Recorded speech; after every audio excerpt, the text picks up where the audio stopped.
Hindi alam nilang dalawa ay pauwi na pala ng Pilipinas si Jennifer.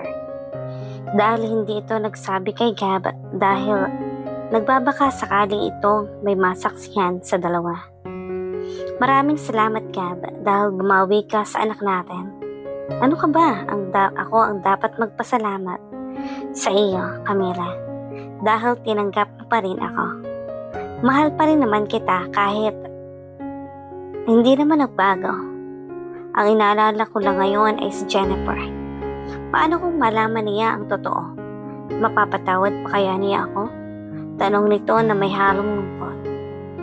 Maunawain naman si Jennifer. Maintindihan naman niya ang sitwasyon natin. Dahil may anak naman tayo, Camila. Sagot ni Gab. Sana nga ay ganon. Maintindihan niya tayo, Gab. Biglang nag-ring ang telepono ni Gab dahil tumawag ang kanyang papa para makibalita tungkol sa problema ng kumpanya nila.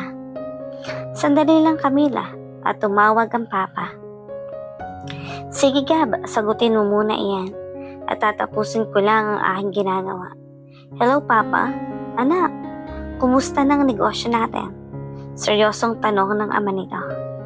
Maganda po ang kinalabasan ng plano ko Papa at tumaas na ang sales natin.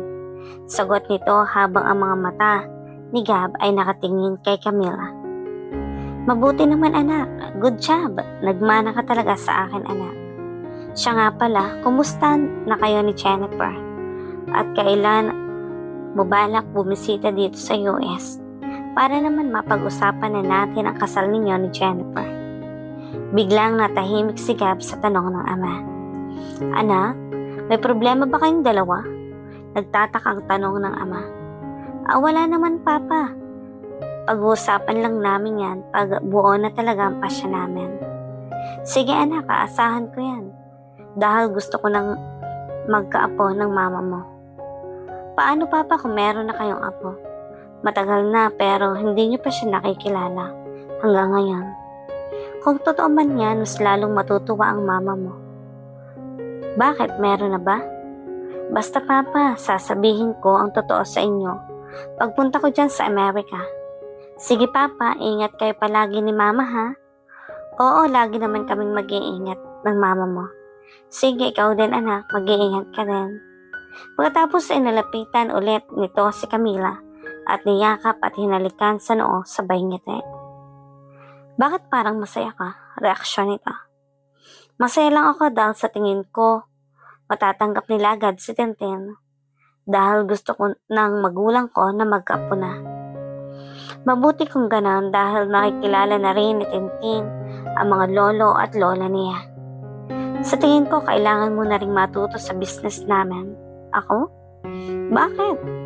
Dahil magiging asawa na kita at ipapakilala ko kayo ni Tintin sa lahat ng empleyado ng kumpanya namin. Pero paano si Jennifer? Pag nalaman ni Jennifer ang tungkol sa atin, matatanggap din niya ang totoo. Pero kailangan lang natin muna sa ngayon maghanap ng timing. Tama ka, wag nating biglayin si Jennifer. Kahit papaano minahal ko rin siya at naging parte siya ng buhay ko. Oo, alam ko naman yan at nare-respeto ko ang mga plano mo, Gab. Siguro kailangan na nating makakahanap ng kapalit ko. Mas nakakahiya kay Jennifer kung malalaman niya ang totoo tapos nandito pa ako. Mas mabuti pa nga bukas aalis tayo para makahanap ng papalit sa'yo. Dito mahal ko at alam kong miss na miss ka na ng anak natin. Hindi din naman magtatagal sasabihin ko na kay Jennifer ang totoo. Malapit nang sumapit ang gabi at naisipan nilang dalawa na tawagan ang magulang ni Camila para makita ang anak nila. Gab, tawagan natin kaya sa bahay para naman makita ko ang anak ko.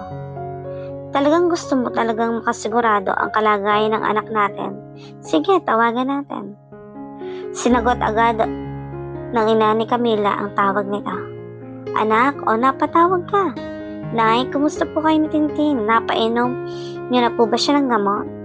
Ito anak, naglalaro sa mga bagong biling laruan ni Gab. Pwede ko po ba siyang makausap, Nay? Sige. Tintin? Tawag nito sa apo habang naglalaro ng Barbie doll niya. Bakit po, Lola? Apo, kausapin mo muna ang mama mo.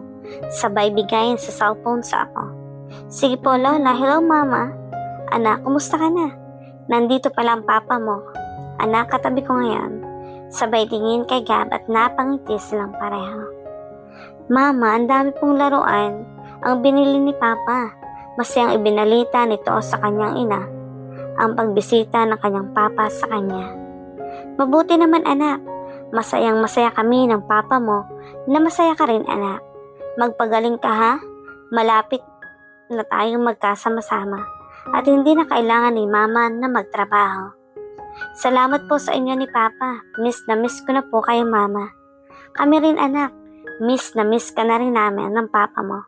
Gusto mo bang kausapin ng Papa mo, anak? Sige po, Mama.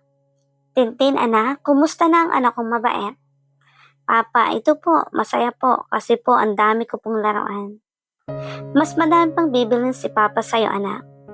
Salamat sa inyo ng Mama. Anak, kailangan mo ng magpahinga. Huwag masyadong magpapagod, ha? Pagkatapos maglaro, siguraduhin na hindi ka pinapawisan. Pag may nararamdaman ka, dapat mong sabihin agad kay lola mo, ha? Opo, Mama. Sige, anak. Good night sa inyo dyan, ha? Sige po, good night din po sa inyo, Papa. Saka sabay nilang ibinaba ang kanilang hawak na telepono. Gab, kailangan mo na yatang matulog dahil papasok ka pa bukas sa trabaho. Paalala nito. Mukhang kailangan na nga nating matulog. Bakit kasama ako? Ikaw lang. Kasi sabay tayong matutulog. Sabay karga patungo sa kwarto nila. Paano kung naabutan tayo ni Jennifer dito? Anong sasabihin mo? Wala na tayong itatago. Nakita na tayo, so sasabihin na natin ang totoo. Sa kanya kung anong totoo. Saka hinalikan ni Gab si Camila sa labi. Sabay baba sa kanya sa kama. Gab, mahal na mahal kita, Camila. At sisikapin kong maging mabuting ama kay Tintin. Habang hinahaplos ni Gab ang mataas na buhok ni Camila. Maraming salamat, Gab. Nakikita ko naman lahat na ginagawa mo para sa pamilya natin. Hinalikan ni Gab si Camila at tinugon naman ito ni Camila. Napatigil sila at nagkatitigan ng mata at muling naglakbay ang halik ni Gab at muli na naman nilang pinagsaluhan ang gabi na puno ng pagmamahalan. Ngunit ang hindi nila alam pareho na darating pala si Jennifer.